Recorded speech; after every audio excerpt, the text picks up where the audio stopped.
Fear Effect, developed by Kronos Digital Entertainment, was released exclusively for the original PlayStation back on February 24th, 2000. The game was far more than its unique graphics though, with the story taking the player through a futuristic Hong Kong in which the daughter of a powerful triad boss has disappeared. Demons are alive and well in this world, and in everyone's favorite afterlife, hell. A prequel follow-up titled Fear Effect 2 Retro Helix was published just a year later on February 21st, 2001.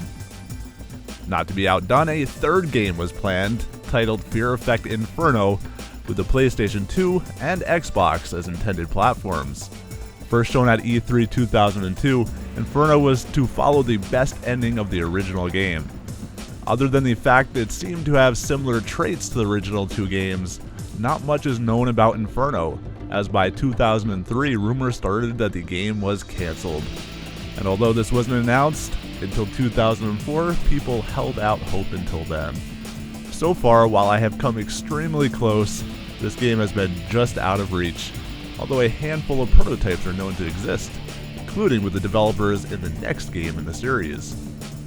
Gamers were left without a Fear Effect game until a Kickstarter project titled Fear Effect Sedna was announced on April 13th, 2016. As of the creation of this video, it is still being worked on by the indie studio Sushi out of France. The game looks to change things up a bit, shifting to real-time tactical action for the PC, PS4, and Xbox One, although it does hold a similar visual style to the original titles. Not only is the game a follow-up to the original two titles, but it's also a follow-up to the cancelled Fear Effect Inferno. As I recently found out though, Sedna was not the only attempt at reviving the Fear Effect series. But first, Patreon. I was extremely sad when the Oblivion PSP videos were pulled, because that meant that it becomes that much harder to tell the stories of these game developers. Throughout that time, I was happily surprised to see that there were many of you out there still pledging to support my game preservation efforts. The following people have begun to support me on Patreon during these past couple of weeks. Kiddo Cabusis, I apologize if I got that one wrong, Hunter, Tim, Julian, Tom, and Anders. All told, there are 27 people supporting P2P Online on Patreon right now, which continues to blow my mind. Thank you for your continued support through the good times and the bad. And by the way, we've hit 10,000 subscribers. Again, I can't believe that's happened. I don't know if this video is big enough to celebrate such a milestone, so I do think I have to come up with yet another video to make up for it.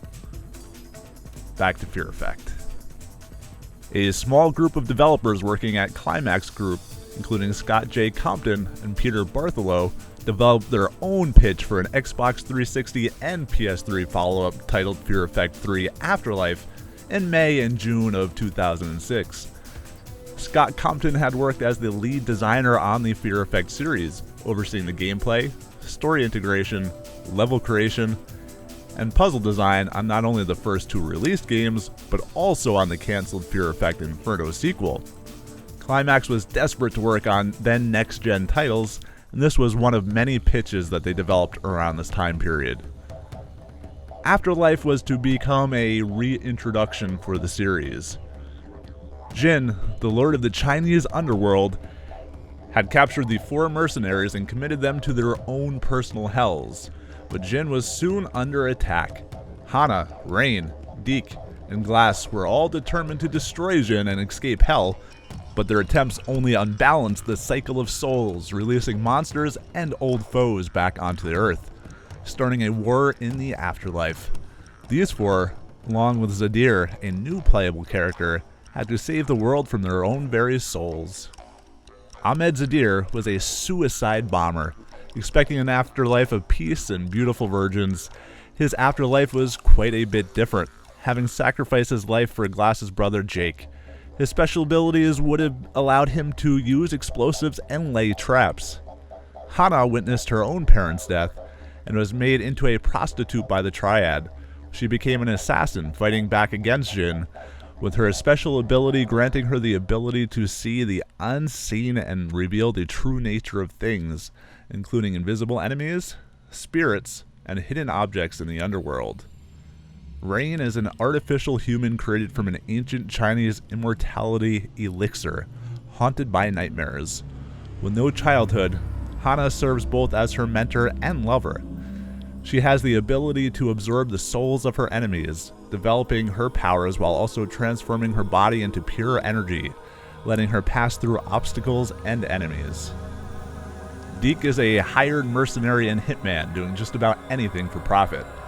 Despite seeming as though he had become attached to his cohorts, he wouldn't hesitate to sell them out for the right price. His powers were the result of Jin granting Deke demonic powers before Deke double-crossed him, of course. He was caught between a human and demon, allowing him to grow wings to glide, horns to attack, and claws to slash, with some help from guns to back it all up. Glass was a leading sniper in the military, fighting for justice and his ideals. As a weapons expert, he can create and improve weapons. The world of Fear Effect 3 Afterlife was to move into a fully interactive 3D world with dynamic and physics-based interactions. Similar to Resident Evil 4, the player would be given an over-the-shoulder view.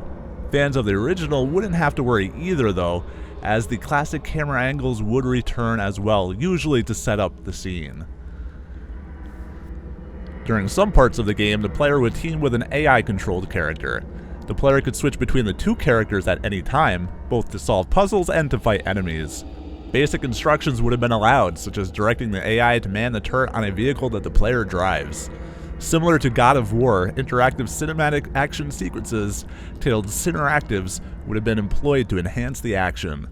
As for the game structure, every chapter of the game would have had the player controlling a variety of characters in a particular order, giving the feeling that all the characters were acting together as a team, interrupted only by a small cinematic.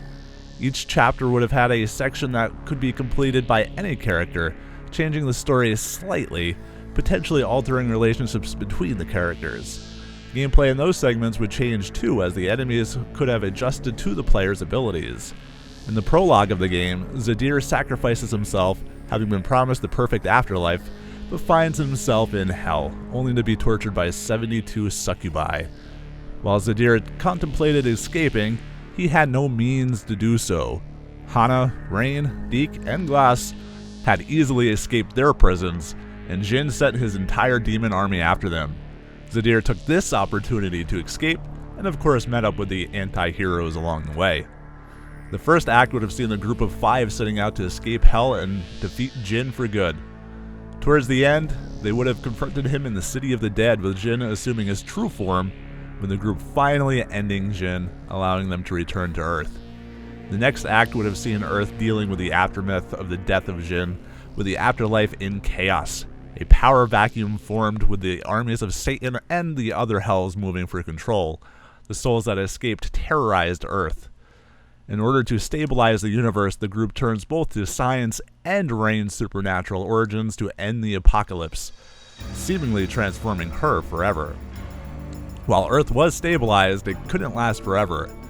The group of 5 grudgingly decide that the only way to restore balance to the afterlife is to bring Jin back by collecting pieces of his spirit that were taken to the other hells as war trophies, reconstructed him using Rain's new powers. The final act would have settled the power vacuum, with one group holding the final piece of Jin. Based on the player's choices throughout the game, the player would have faced off against a different group, such as Satan in Hell or Hades. With Jin restored, he so kindly released the team's souls back to Earth. The pitch that I was able to poke at is likely the only thing ever created for Fear Effect 3 Afterlife. I've been unable to find any evidence that any work was done on the title, with the pitch seemingly going nowhere. It's nice to know that Fear Effect wasn't completely dead in this time period, although it is kind of sad that it's taken so long for the new title to show up. Do check out Fear Effect Senna. The team that is working on it looks like they're doing a great job, so give them some props. Check out their Kickstarter. I know the funding itself is over, but I'm sure they have other options out there. I appreciate everyone coming out to check out this video. I know it's been a long time coming after the Oblivion videos were pulled, so I truly do thank you all for watching.